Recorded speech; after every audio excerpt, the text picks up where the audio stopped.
Comment prier? Nous devons être des hommes et des femmes de prière. Pour comprendre comment prier, nous allons voir 5 clés à partir de l'histoire de Anne, la mère de Samuel. Anne était une femme stérile. À cette époque, la stérilité était quelque chose de très difficile à vivre. Cela rendait Anne profondément triste et tourmentée, car elle ne pouvait pas donner d'enfant à son mari. Elle ne pouvait donc pas lui donner un héritier. Cette situation pesait énormément dans son cœur. C'est alors qu'Anne va faire une prière à Dieu. La première clé, tu dois prier avec précision. Dans l'histoire d'Anne, on voit qu'elle prie avec précision. Souvent, quand nous prions, nous voulons beaucoup, donc nous mettons beaucoup de mots. Parfois, nous mettons même des langages très religieux. Mais ce que Dieu veut, c'est la simplicité.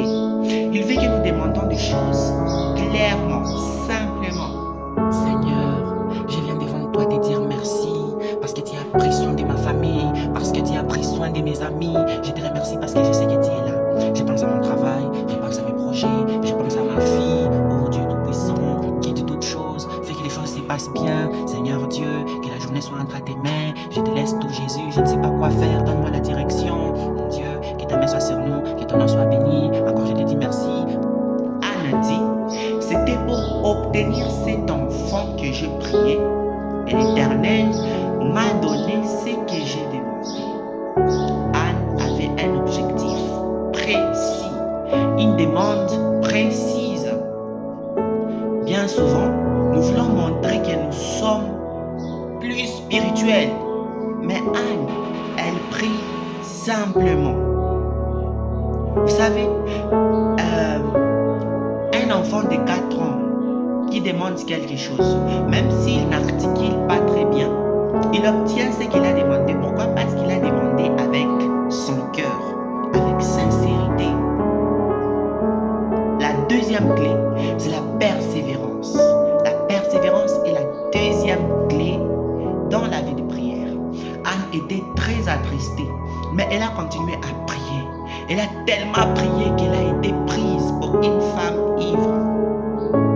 Même les sacrificateurs Élie pensaient qu'elle avait bu. En réalité, elle passait des heures à prier au point de ne plus avoir des forces pour parler à haute voix. Elle a murmuré simplement. Cela nous montre qu'il faut prier sans cesse, même dans la fatigue, même quand c'est difficile. La victoire passe par la persévérance. Troisième clé, prier avec le cœur.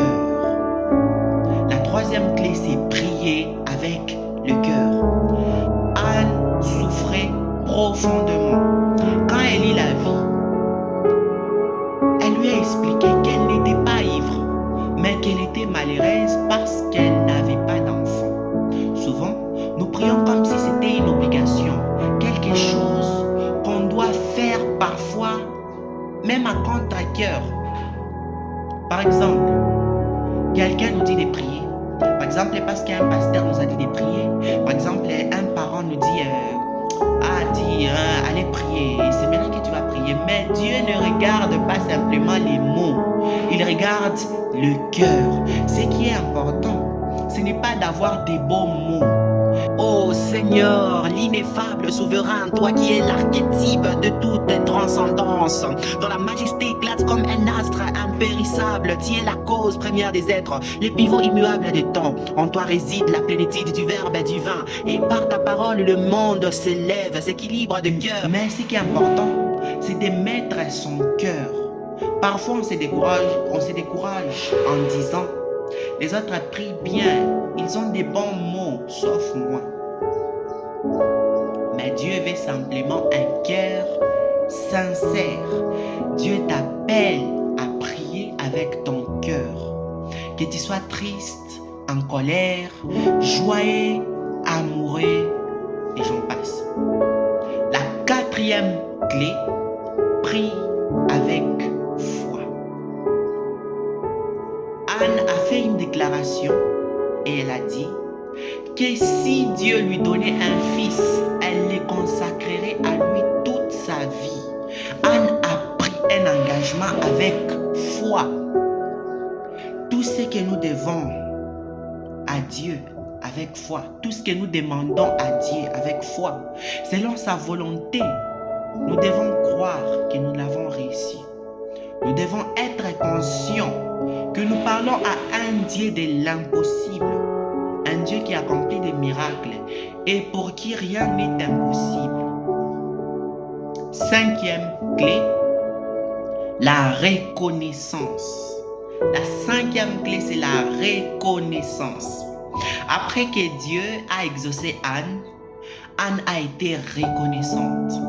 Elle n'a pas oublié Dieu, au contraire, elle lui a rendu ce qu'elle avait réussi en consacrant son enfant à Dieu.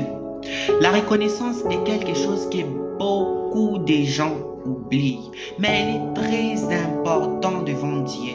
Qu'est-ce que tu sens toi quand une personne te dit merci? Merci vraiment, tu m'as aidé, merci, merci. Ça te fait comment? Ça te pousse encore à vouloir aider prochainement. Pour conclure, je dirais, quand tu pries,